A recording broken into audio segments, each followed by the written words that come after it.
Day. I'm Rob, the Innovation Coach Jackson, and welcome to another edition of the Innovate Guam podcast, the podcast where we look at all things innovation, technology, and process improvement for the island of Guam. Please like, subscribe, and follow me on YouTube, Facebook, LinkedIn, and IG. My podcast drops at the very beginning of each week. Also, follow my Innovate column on Pacific Daily News. It drops the first and third Fridays of every month. So I am really excited today for this guest. My podcast guest for today is a true Renaissance man. Yes, he is a 1993 graduate of the United States Air Force Academy. He served in uniform for over 20 years as an Air Force officer. After military service, he went on to work for and with Fortune 500 companies, government entities, and small businesses alike. He is a management, a business, and a political consultant. He is also a serial entrepreneur. His life mission has been very simple. He says, I'm here to change the world one person, one idea at a time. And I love that about him. He is a published author. His first book, Start with a Sparkle, challenges the reader to find their defining purpose in life and to use that to spark their creativity, their excellence, and their happiness. His second book, Dear Emille, is a thoughtful introspective of his advice to clients and others over the course of his career. A very carefully curated set of uh, emails, texts, questions, and answers to help the reader glean out their own wisdom from um, Emille's talks with folks over the years. He is a published playwright. He can be seen on numerous podcasts. He can be seen on the Politically Conscious podcast and the Alika Hope and Change podcast, as well as many others. His knowledge of the Indo-Pacific region is very extensive. He's been stationed in the Western Pacific on active duty. He's run a political campaign in Hawaii, and he has developed, tested, and marketed products specifically designed for the Pacific region. Above all of this, he is a classmate and a friend. We graduated from the Air Force Academy together. We served on active duty together, including having our first squadron commands at the same base stationed at Yokota Air Base, Japan. We've had hundreds, literally hundreds of these conversations about strategy, politics, policy, as well as problem solving. So today's conversation is going to look very familiar. The only difference is today we're going to have an audience for it. Ladies and gentlemen, I give to you my classmate, my friend, my brother, Mr. Emille Bryant. E. Half a day. Thank you so much. It is a pleasure to be here. And I'm trying to figure out who you're talking about. Yeah, I'm like, did I do all that? I feel like Steve Urkel. Did I do that? It is just an outstanding way to introduce a guest. So thank you very much.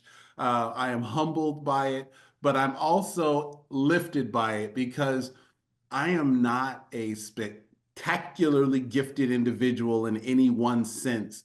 I just never quit. I just never gave up. So hearing all of that stuff, it just reminds me that the power of consistency wins out so many contests. You just have to stick with it. And that's what I did all these years. Amen. Amen. So we have a tradition here at the Innovate Guam podcast.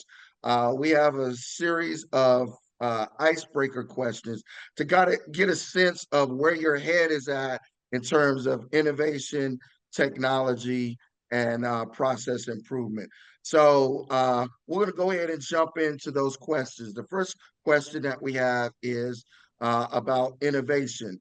So, Emille, what is your definition of innovation, and what does innovation mean to you?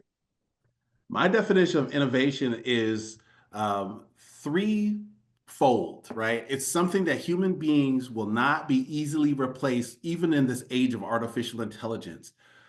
Mm, We human beings can do three things so beautifully that it becomes almost invisible. We can mm, observe, we can ideate, and we can mm. apply. Innovation is the art of those three things happening often simultaneously, making an observation, coming up with an idea because of that observation, and then applying that idea to see if it'll work and fix or address the observation you made. We iterate that all the time. So, innovation is those three steps happening in real life every day when you're in the line at the movie theater, if you're watching television, and you say, there's a better way to do that. That's stupid. Observation. And then someone will ask, well, what would you do? And the second thing we do is say, I would, and that's ideation. And then the third step, most of us don't get to because we don't really have the resources. But there are people whose job is to figure out if those ideas work. And that application is where we iterate and we figure out what does work. And those three things make human beings distinct from any other intelligence, artificial or otherwise, on this planet. I love it. Spoken like a true Air Force Academy graduate who goes and brings in Warden's OODA loop. I love it. I love it. I heard that in there, Warden's OODA loop. And I had to call that one out. So, I yes, appreciate love it. That's that. exactly what it is. It's what we used to do all the time. It was what we're trained to do, but we don't think about it because it's such for especially military officers, it's second nature. But most of us do it all the time anyway. We hear the baby crying, observation, we make a decision, ideation, and then we act on that idea to figure out if that addresses the observation. We don't even think about it, and yet it's innovation in action. Absolutely. I love it. I love it. All right, second question. What is your favorite innovation or piece of technology of the last several years? Man, I have to chew on that one for a minute. And so I'm going to go across the spectrum. I grew up cutting my teeth with 35 millimeter film. So I was a hardcore wet film advocate for years after the digital revolution because the richness of film just digital couldn't match it. And then one day I I feel like I sold out. I feel like it was the Google Pixel 4 XL that sold me. Google cameras are amazing. And I began to shoot pictures regularly with my Google picture. I had shot pictures on digital before, but I was like, it's okay. And then the Pixel line really just amped up the game. And since that point, the ability to shoot beautiful pictures so simply with my phone is probably the one that Mm, even today, as old school and simple as the camera is, for me, as someone who grew up shooting pictures, taking classes all the way from the seventh grade, the cameras on these phones are outstanding, and they make me so thankful that I have such power in my pocket to capture moments. yeah, that is so amazing. And the quality of these cameras on our phones, what we have in our pocket is just so amazing. So amazing. Off the All charts. right. And the fact that I don't even think about it anymore. Like I used to have to focus and exposure times, and I can still control those things on my phone. But the way they've got these phones set up in our these cameras set up in our phones, I just I'm literally in awe of the ability to shoot pictures beautifully without even thinking twice about it anymore. Yes, outstanding. All right, last question. So tell me what you think is the most surprising innovation or piece of technology of the last several years. In other words, this is something that maybe when it first came out, you seen you looked at it and you thought, this is kind of strange, or this is stupid. I don't understand this. But now it's something like, oh my goodness, I can't live without this. Yeah, this one has been because I have to call myself out, right? So I don't want to, but I'm going to, right?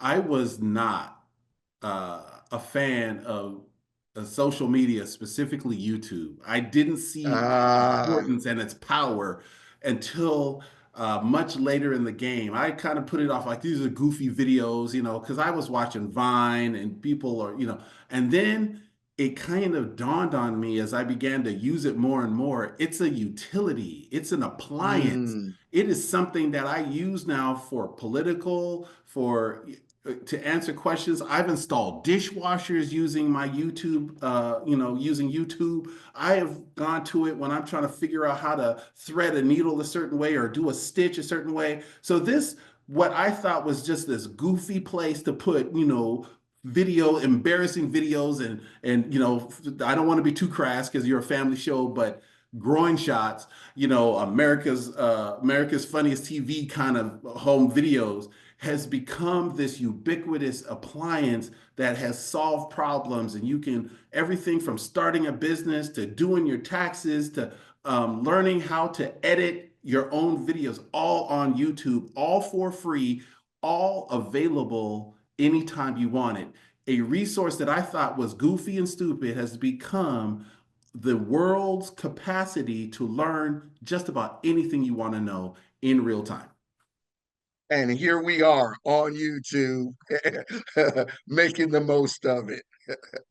I know I'm old school because I was like, I remember when it started and I was just like, this is stupid. It's funny to watch a cat video. And now I don't know how I would live without it, given not only my podcast and other things that you're doing, but just in general, the learning that is happening and taking place. People underestimate how powerful YouTube is, but I do not anymore. Outstanding. All right, let's go ahead and get in the meat of today's discussion. So, with the coming technological explosion of the fourth industrial revolution, we want to explore what is needed for Guam to succeed in this area. Traditionally, in the IG podcast, we look at it through three different facets: workforce development, technology development and deployment, and government policies and initiatives. For today's discussion, we're going to kind of lift it up and we're going to look at it more at a strategic level.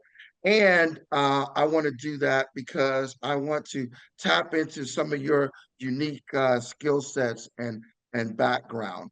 So, to kind of kick it off for the first thing, I go back to a recent social media post that I saw of yours.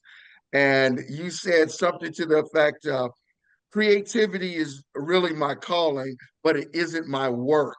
What I'm here to do is to help people get better at what they believe is their calling, right? So, you, Emille Bryant, if the government of Guam and the people of Guam were your client, you've literally built businesses, wrote books, built courses on teaching people and organizations how to unlock their creativity in order to reach their goals and objectives. How would you take on the government of Guam and the people of Guam, and what would you advise them to help them unlock their creativity and creative spirit? First and foremost, I'm going to say something that what might be a cuss word to the people of Guam, but hopefully they can listen. Guam is not a small island in the Pacific. Mm, Guam is not a geographic location. Guam is a place where activity can be amplified, magnified. You have a strategic lever in the middle of the Pacific Ocean that can push and pull movements of goods and services in ways that people have yet to imagine. You have a piece of America strategically situated in the South Pacific, a few hours flight from Asia and a few longer hours flights from Hawaii, and you are sitting on what I consider a strategic opportunity unlike any in the world. America has four major territories: the Northern Marianas Islands, American Samoa, Guam, and Puerto Rico. Puerto Rico will take off the list because it's in the Caribbean. That leaves three in the Pacific. Guam is the most built up of those three. So those Mm. pieces of America, and that's how I want us to think. Instead of a small island in the Pacific, I want to think pieces of America, because for strategic purposes, you have an American presence sitting right there. Now, what do you do with that presence? This is where we begin to think creatively and strategically. We can bring raw materials to the island and use the island as a hub for light manufacturing, perhaps even high tech manufacturing, but mostly you can put a stamp made in USA on your goods if they're made in Guam. That counts. And that's an amazing opportunity that I think Guam needs to develop. Think through all of the things that happen, everything from leasing and land ownership rights, whether it's leasehold or freehold or some other solution that the government of Guam can come up with, as well as thinking through supply chains and logistics, all the way through how do you develop the people of Guam that allows someone to think through what kind of 15-year, 20-year, 25-year presence can I have when I help develop this workforce? Some of your prior guests have been thinking along those lines in terms of building up the trades and the education of the people of Guam. So if you kind of combine all this, the strategic location, the ability of the people of Guam to be flexible and adaptable, and the willingness of businesses who want to put that made in USA stamp, which is a very valuable stamp to have, Guam becomes more than a small island in the Pacific. It becomes one of the most strategic levers the United States has to bring business in and to develop business going forward. Wow, that was an amazing articulation of, Guam as a strategic lever. Really powerful, those words. So a couple of follow-ups and questions. I guess the first one is your words really ring out very strong in these days of tariffs and possible trade war and all that kind of stuff. Exactly what you're talking about. Seems like a fantastic opportunity for the island of Guam. Are you familiar with the government of Guam's transshipment task force? I am. In fact, I have a business opportunity in Guam, and one of the things that I know is that we have an opportunity as America to use Guam so creatively and so differently. So the transshipment task force to me is one of those hidden gems. It's one of those opportunities that if you understand the machinations and the arcane business of logistics, you begin to see this underutilized but outsized opportunity, right? You can magnify 3 to 1, 4 to 1, maybe even 10 to 1 the effort, because now you have a place where you can do different things like instead of just it's a hub to drop and ship or move things from one location to another, we can repackage things. That transshipment is people don't understand how important it is to think through breaking boxes down from large 40-foot containers, standard shipping size, to smaller containers, what is called less than container load, LCL containers, where you can do things like consolidate LCLs into one container or break large containers into LCL loads for further transshipment. So you can start doing some really magnificent things using Guam as a transshipment location. So the task force to me is just beginning to scratch the surface as to what possibilities Guam presents not only to American shippers, but also to nations in Asia who want to ship to America. Absolutely. And reading the report from the task force, kind of their feasibility study, they kind of define three different models or use case for the transshipment. The first model was kind of the hub and spoke concept, if you will, exactly what you talked about, and kind of what we're doing right now. Basically, many of our ships come from the west coast of the United States, and their first stop is in Hawaii, and then they come on to Guam, and then a lot of the load is kind of broken down or offloaded here at the port of Guam, and then loaded onto smaller ships to go through the smaller Micronesian islands, kind of on a hub and spoke kind of concept. So that's kind of already being done right now. Obviously, there are some benefits, but it's not a sweeping economic transformation from that. The second one model that they looked at was value added activities. And that's kind of what you were talking about before, the idea of, what if we were importing raw materials or semi assembled goods, and we had some kind of manufacturing capability here, whether it be final assembly, whether it be some additional assembly, and then shipping it onward from there. But it's value added kind of manufacturing activities. And then the third one was kind of more of a transshipment in terms of kind of two phases. One, if I'm bringing it in by ship, maybe I'm now repackaging it for air onward movement to certain markets. Or even better, what if I had distribution centers on Guam itself and I was filling those distribution centers, and as orders came in, you were hitting from the distribution centers to go onto a plane or wherever for onward movement. So really interested in the development of what the transshipment task force has already started working on.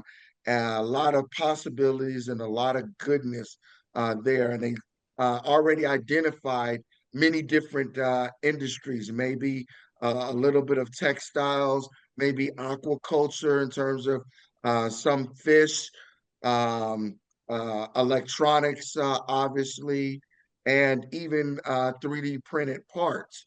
Are you familiar with the governor's Gamma initiative with Astro and the United States Navy? So I love the thought of additive manufacturing or 3D printing. That is to me the next level of logistics excellence that we have yet to conquer, especially in the US. And it's coming. It's coming fast, right? And the Gamma, if I understand it correctly, is the Guam Additive Manufacturing and oh shoot, Materials and manufacturing materials and manufacturing. It's an accelerator. initiative that I just absolutely love.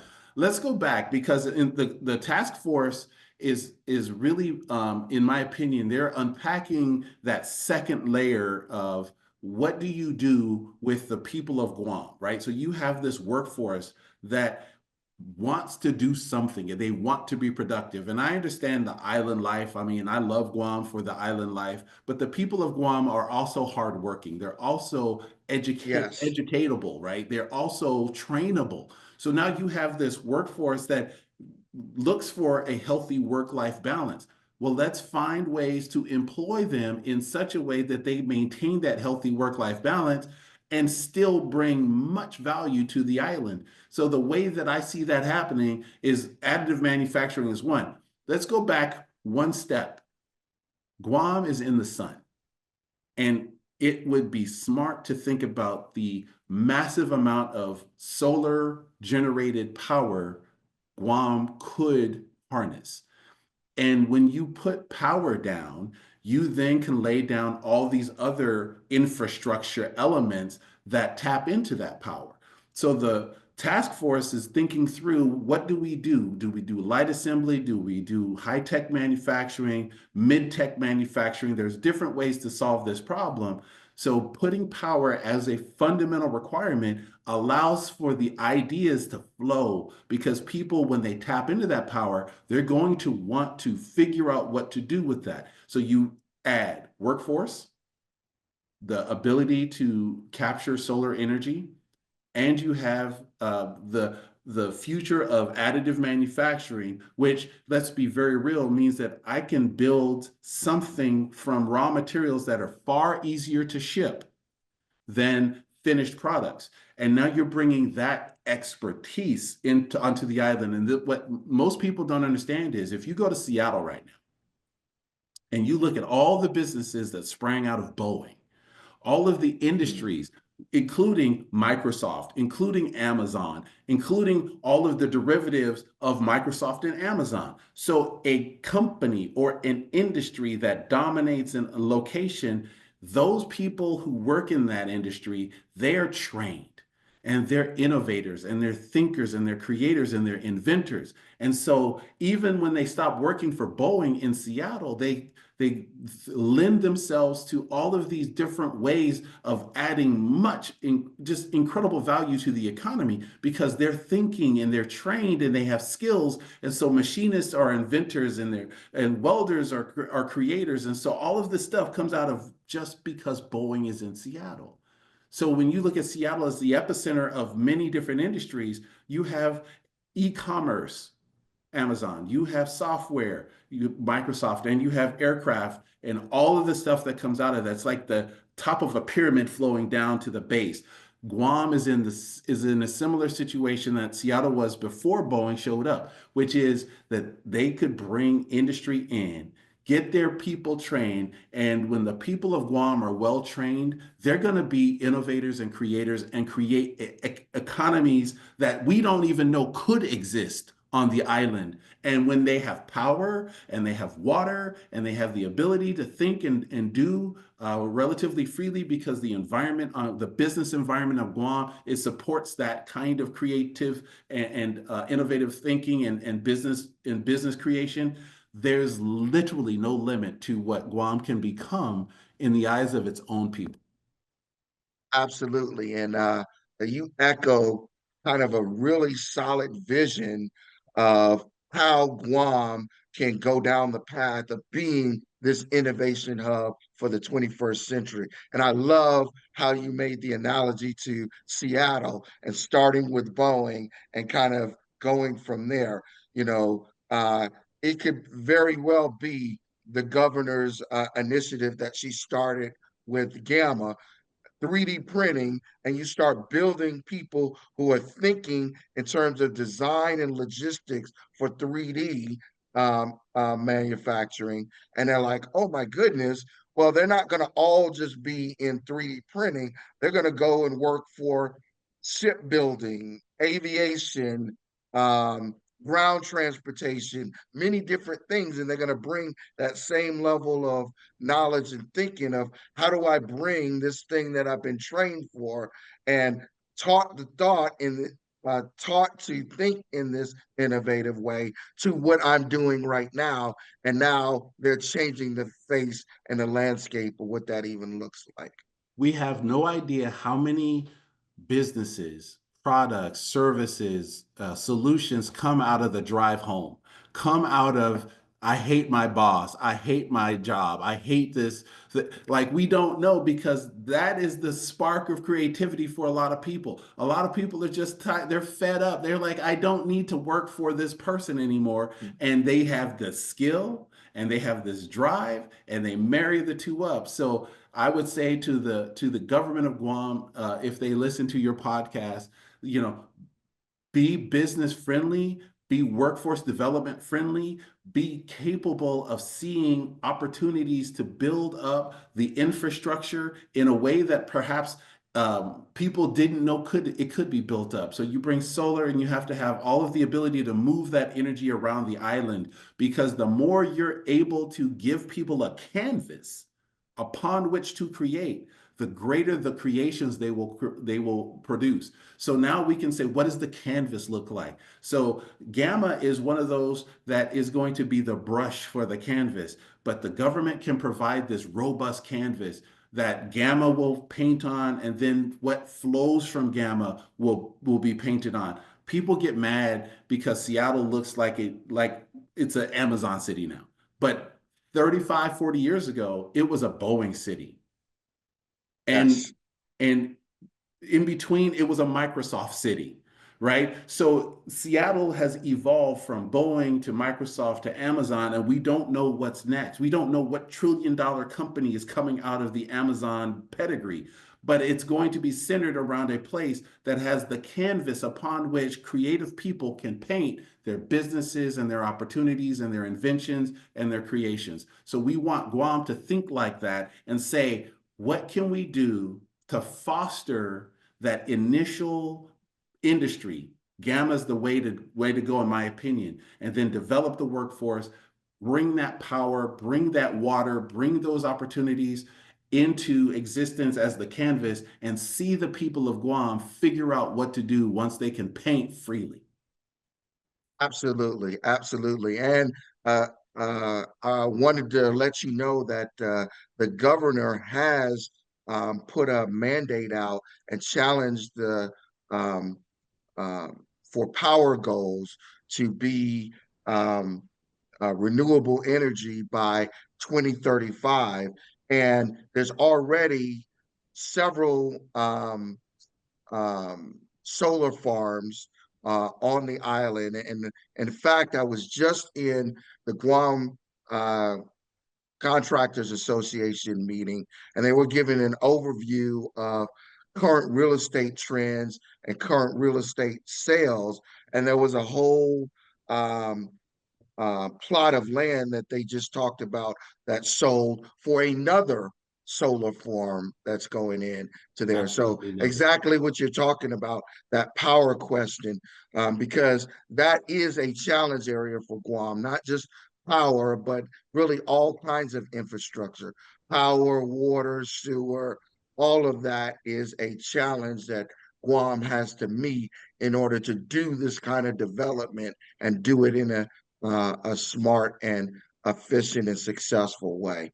It's the canvas that everybody needs in order to be successful. And if government does anything, it does that. And if it does that, then the businesses will come. Something that I'm very keen on when I look at how a location like Guam, a strategic lever like Guam can really advance, is it has to look at itself in a couple of different lights. And so I'm gonna slightly shift gears because there's another way we can see Guam. And this is something that is a little bit radical, but I think it makes sense when you think about it. I was stationed on at Lodges Air Base in the middle of the Atlantic. So I'm very familiar with this isolated location in the middle of the ocean kind of Just mentality. off the coast of Portugal. Just off the coast of Portugal, 800 miles off the coast of Portugal, 1,400 miles away from New York, right in the middle of the North Atlantic.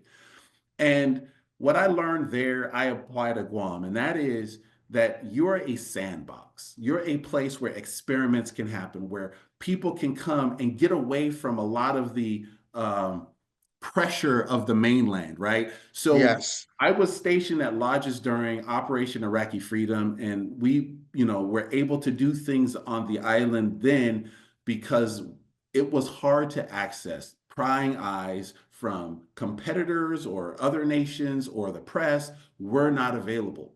They weren't coming. And so you can see Guam in that same light, this island location, this remote location that can become a sandbox. So don't sleep on the thought that R&D can happen in Guam just as easily as some of this other more public type of work, where it's a sandbox. You can take away a lot of the distractions, a lot of the elements that would occlude good thinking, good research and development. So now you have this hub, this space that is sequestered, that allows the people of Guam or the people who Guam wants to bring to the island to not only think and ideate, but perhaps build a research facility of many different types that allow them to say, I can do this in a place where I'm contained and controlled, and I know who comes and goes, and I can be very specific about the things that I do on this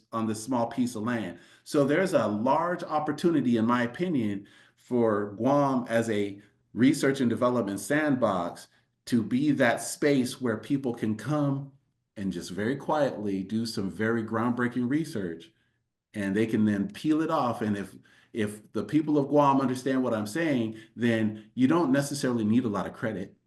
You just need the people to do the work where they can be quiet, under the radar, and then they can reveal it in San Francisco. They can reveal it in New York. They can reveal it in Dallas, but or Austin or someplace like that. But all the really groundbreaking research is quietly done over here in this small place where people don't always go.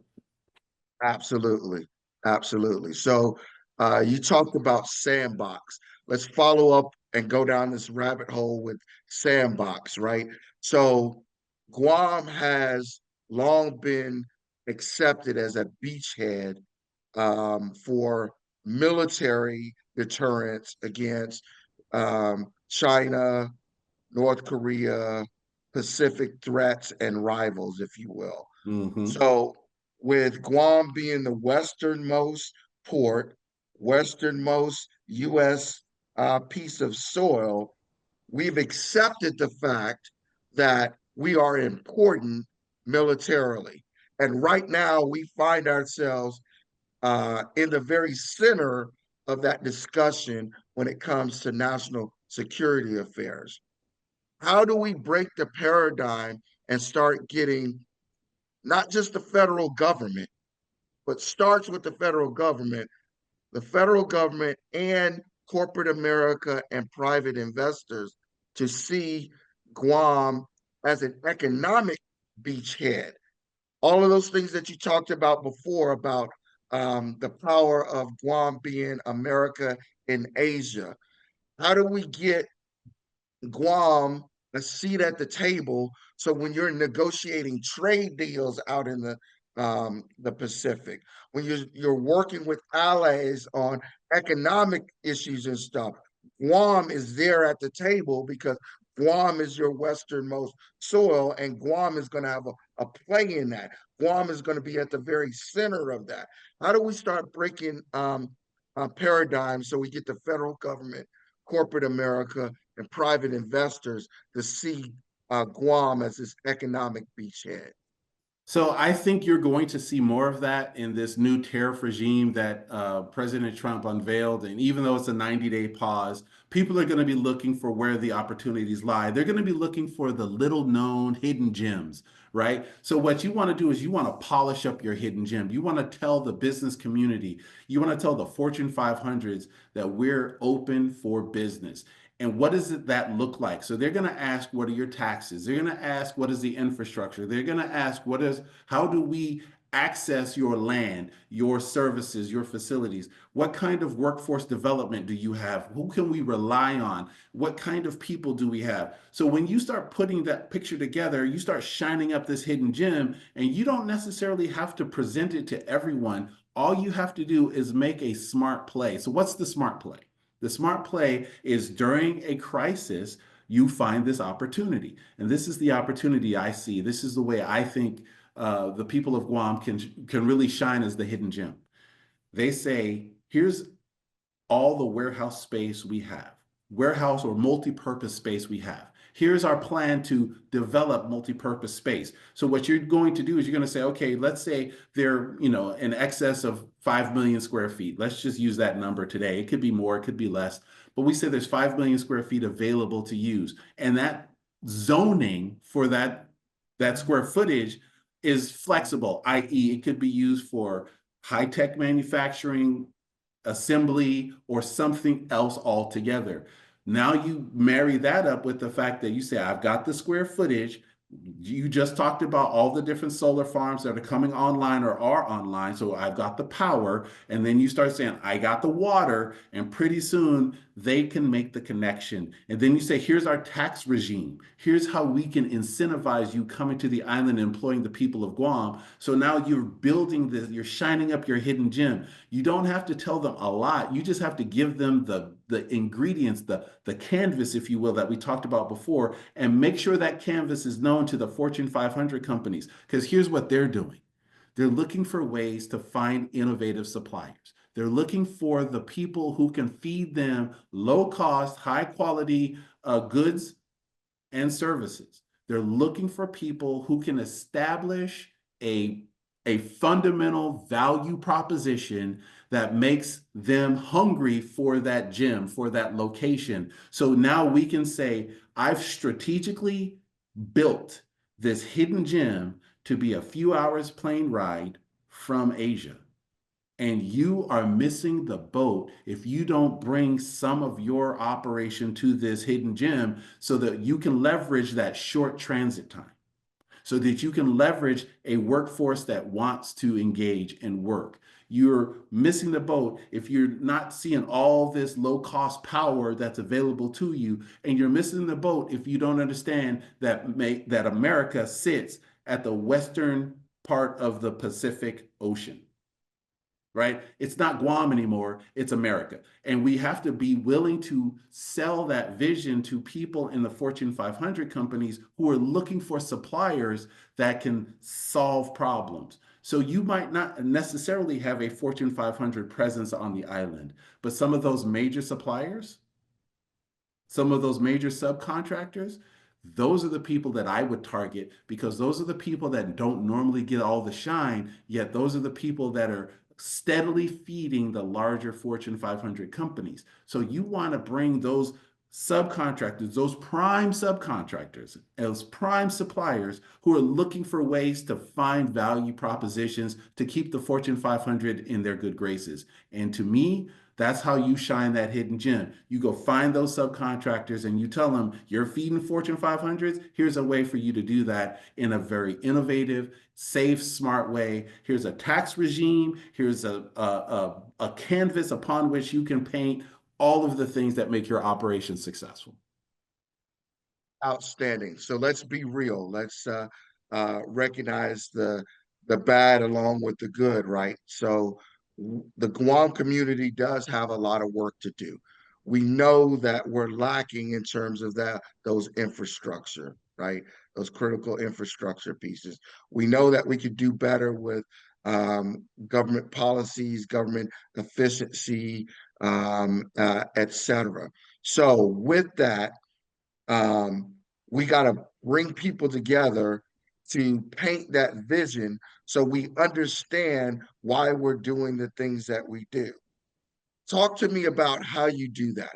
How do you get a community of people on the same sheet of music with a common vision for the future so we understand why we're making the investments we're making, why we're making the sacrifices that we're making, and being able to do work so that we're basically passing off the baton from one administration to the other, from one government politician to the other, but we're moving in the same direction to get us to the end goal.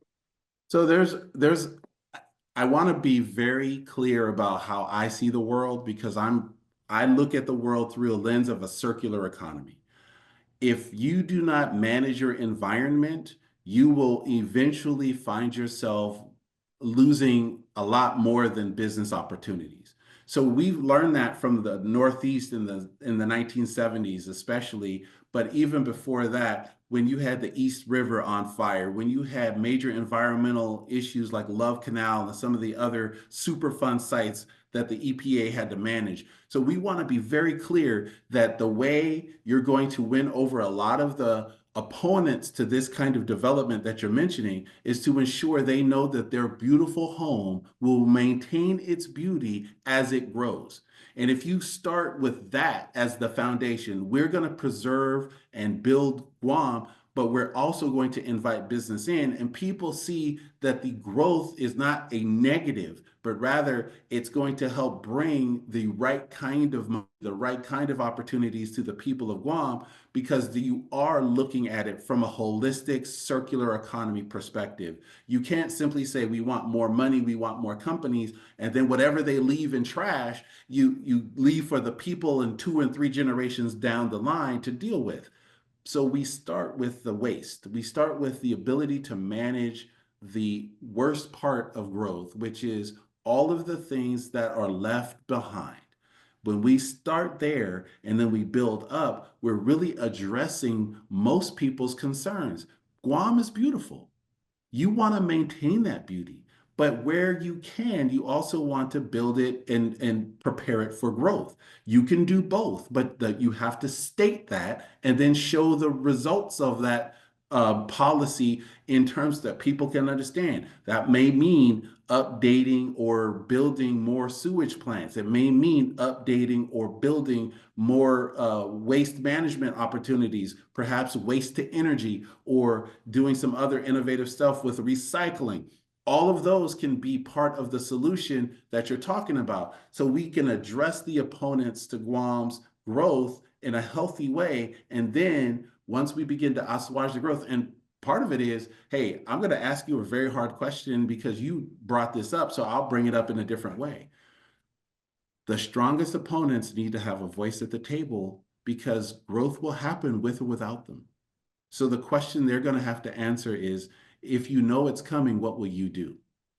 And they'll Yeah. resist and they'll fight. And that's normal because people resist change. But at the same time, when you invite them to the table and ask them how they would do it, and they say, well, if I have to do it, I would do these things, and you incorporate those ideas, you're bringing down the resistance level and you're increasing the likelihood of buy-in. Now we can have another conversation. The conversation is, now that we know we can manage the waste, we can manage the negative aspects of growth. Now that we are building our policy around the fact that we know there are some known negatives that we want to control, we can now add the positives and really have a robust growth environment where resistance is lowered, but people's participation is increased. And that's where you really find that sweet spot. But most people aren't thinking that way. They're looking at the positives, the money, the tax revenue, and all that wonderful stuff. And that's great. But if you're not looking at the detritus, at the stuff that's left over, at the stuff that will potentially pollute the next generation or 2 or 3 generations down the line, their soil, their water, their air, their maybe knock down their favorite parts of the island, you miss out on bringing the holistic picture of success to all the people of Guam. Because if they see it, then they'll support it. And that's what I want to make sure that I'm very clear about is, I believe in a circular economy. What goes in is managed all the way through the entire cycle of its life, so that you don't leave terrible decisions for your children and your grandchildren in the future, who will ask very hard questions of us as we get more and more gray hair. They're going to ask, why did you leave me this mess with no way to manage it? So if we're conscientious now, they won't ask those hard questions later. Yeah. So uh, surprisingly, I don't think that there is that much hard pushback. I think the biggest concern that the people of Guam have is, we want to make sure that the people outside the gate is being taken care of, as well as the people inside the gate. So they know billions of dollars are being invested on the military buildup, and that the people inside of the gate are going to be taken care of. They're going to get the best of everything that the United States Department of Defense has to give them, right? But in doing so, they want to see that same shared prosperity, if you will, for the people outside of the gate. They want to see their prices go down. They want to see opportunities go up for them. And they're looking for something more than just a broad, vague, oh, yeah, look at all this economic development. There'll be more people here. It'll attract more businesses. They want to see specific kinds of things. And what they're hoping and expecting their leaders to do is to basically come to the table and work with the federal government to say, federal government, I understand that you need us and you see us as this important strategic military beachhead. But in order to give you what you need for the best interest of the federal government, this is what we need in order to build up the community and make sure that they're taken care of, and having the right people able to carry the water and articulate that message to the right people in the federal government so that they actually deliver on it. Because that's what I think people are afraid of, that at the end of the day, the military will get everything that they want. There'll be a huge buildup and stuff, but there'll be only incremental, if that, kind of development and improvement for the people outside of the gate. That's what I think is the major sticking point.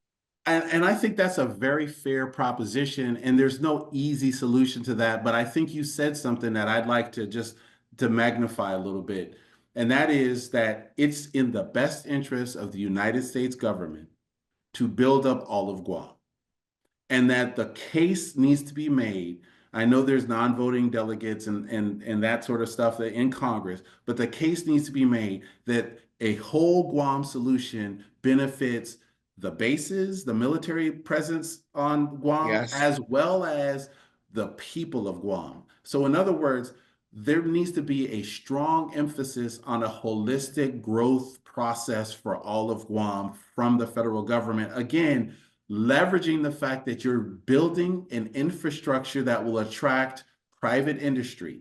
Specifically, like I said, if I were aiming, I would aim not at Fortune 500s, but at Fortune 500 suppliers, people who want to feed into some stuff because they're looking for made in USA. The Fortune 500 companies are looking for made in USA components. So why not feed them made in USA components from Guam? Why not feed them the ability to reach Asia in a shorter plane ride from Guam? By building up that infrastructure, by saying we're welcoming business, the United States government now has a 1-2 punch. It has its military presence robusted, and it has a stronger Guam that can feed not only the military presence, but draw commercial activity. And we all know that commercial activity in any location stabilizes and helps maintain the military presence. They're symbiotic. They work both ways. So Guam can welcome the military buildup and say, we thank you, but the whole of Guam is also available for that same buildup. And oh, by the way, the more stable outside the gate we are, the better for inside the gate you will have. absolutely, absolutely. And I'll throw in another thing. Um, Sometimes the answer is also looking westward. So many of those Asian companies that are looking for the same kinds of things, being able to reach out to them and provide them the same kind of environment, come here, make those investments so that you can get a foothold into America. But again, the same set of issues are there. What does your tax look like? What does the bureaucracy of the government look like? What is your infrastructure? You know, how difficult is it for me to do this real estate and economic development? They're going to want to know all of those kinds of things in order to move forward and to make serious investments.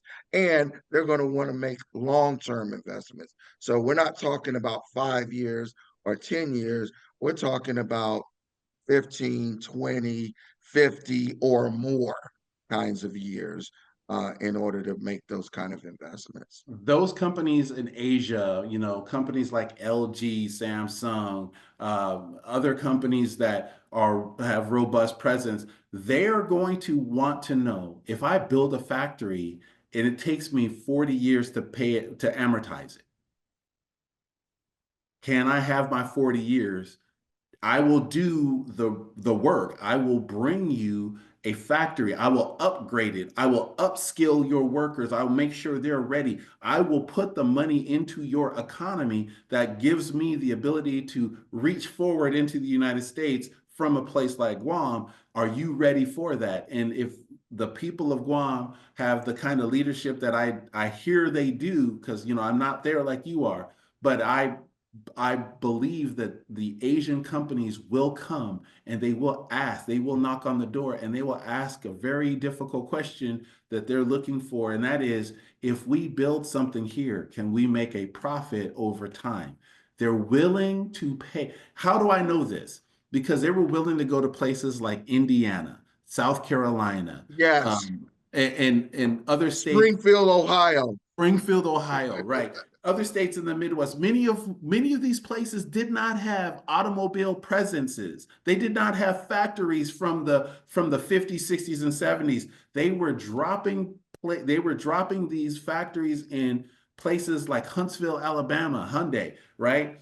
And the workforce, the people of the state of Alabama, the state of Indiana, they all galvanized around it. And now they are not only making money, but they are very healthy parts of the community. And they're also not contributing to environmental catastrophe. They're actually doing very good corporate responsibility work. So there's ways to model this where you can bring Asian companies to Guam and use Guam as a place to reach forward into the United States. And I would hope that Asian companies begin to see the same opportunity commercially that the United States, U.S. companies are seeing as they look at Guam, as they were working through this tariff regime. I think there's an opportunity going for goods and services going both ways out of Guam that I think is literally untapped. It's a hidden gem that it's just as soon as it's hit with the right light, I think it's game over, and Guam's going to really become a lever that it's never been before. Absolutely. I tell you, Emille, you did not disappoint. I knew this discussion was going to be great. And just like most of our discussions, we could be here for hours going back and forth. If we were over a meal or over drinks or on the phone, that's probably what would be happening. We'd be here for another 2 or 3 hours. But I tell you, this has been an outstanding discussion, and I hope that this is kind of like the beginning. Maybe this kickstarts some ideas. Maybe this could be kind of the spark that serves as a catalyst to, start getting some things going. I really appreciate you agreeing to be a guest on the podcast. Again, outstanding conversation. To my audience, I hope you learned something today. But more importantly, like I was saying, I hope that something that was said here is used as a spark to kick off some kind of positive action to start moving Guam in the direction that it needs to go. Because I really believe I'm an unapologetic champion and cheerleader of Guam, and I see all of the possibilities. And I want us to be that innovation hub of the future. And there's no reason that we can't do that. So I want to say thank you for listening to the podcast. Continue to watch my podcast that drop at the beginning of every week. Follow me on all social media platforms. And don't forget to like, subscribe to all of my content. And please read my Innovate column, first and third Fridays of the month.